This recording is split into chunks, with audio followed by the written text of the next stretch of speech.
What would you say if I told you that there is a scientifically proven way to run faster without getting tired?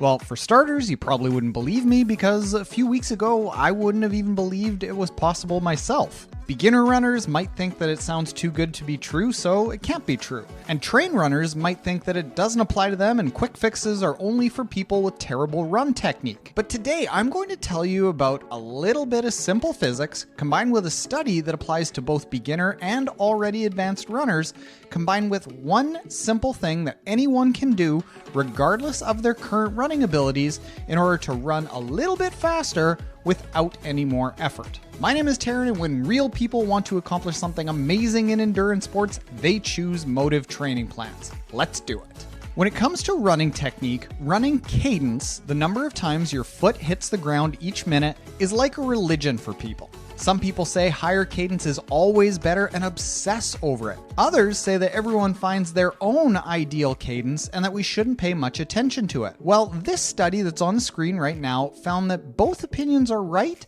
and both are wrong. And that with the right run cadence, we can all run faster without using much, if any, more energy. Give me just a second to get all sciencey on you.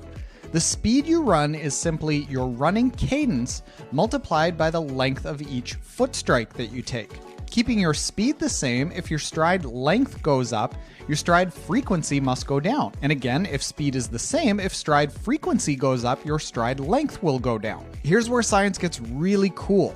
For our speed to go up, we could take longer strides, but if you've ever tried this, you know how tiring it is. Or to run faster, you could just take more strides per minute. And if you tried this, you know that it's not nearly as tiring as taking longer strides. And this study that we mentioned found that trained runners can take 3% more strides per minute, while new runners can take 8% more strides per minute while, wait for it, not using any more energy.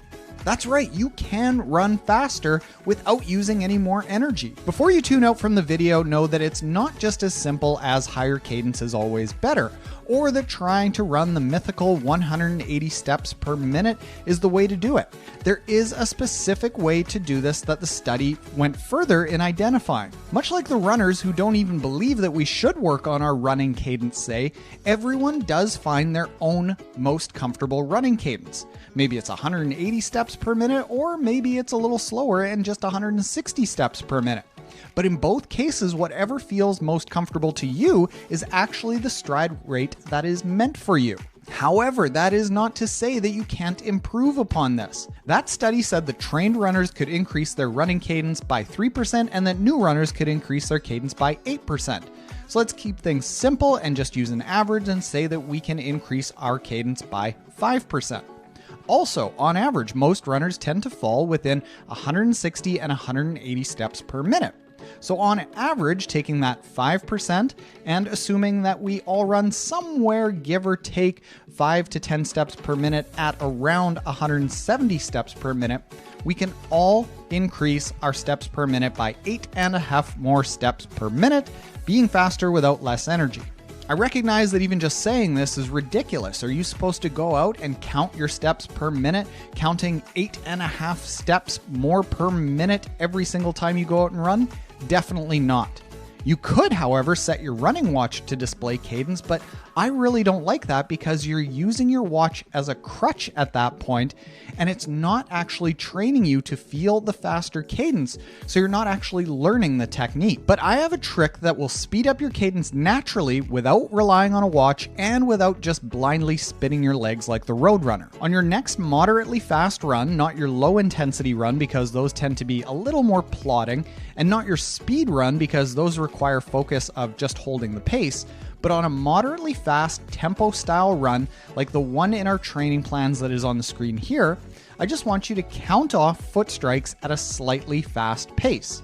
As you're running, just count off 1, 2, 3, 1, 2, 3, 1, 2, 3, 1, 2, 3 at a pace that picks up your cadence just a little bit. What you're going to find is that your cadence will naturally increase a little bit, probably within that 3 to 8% range to meet your counting. Your pace should pick up slightly, and while it might feel a little bit more difficult or unnatural at the very start, over about 3 runs it'll start to feel faster and just as easy as your previous cadence. You'll be running faster at the same effort. A big caveat though is that I don't want you to just go out and do this for an entire run. Everything in running needs to be adapted to very slowly, or you'll increase the likelihood of getting injured. So start with a total of just 5 to 10 minutes, counting off your foot strikes over the course of a run. Then increase that total amount of time of counting off the foot strikes by about 10% each run that you do. As it becomes more comfortable and more automatic, you can start counting in the more challenging runs like the speed work and the low intensity runs. Studies have found that within just 8 weeks of slightly higher cadence, you will naturally become faster at the same energy. So give this a try on your next run and come back and comment in this video and let me know how it goes. Subscribe for more endurance training tips with the Motive method that is designed specifically for age group athletes who want to accomplish something amazing despite the obstacles real life throws in our way. Finally, as you pick up your cadence, like we've outlined, a lot of runners might artificially shorten their stride. The way to avoid doing that is with the heel peak technique we outlined in the video that's on the screen. Click that video that works really well in conjunction with this 1-2-3 running trick to really dial in your running technique. Later, motivators.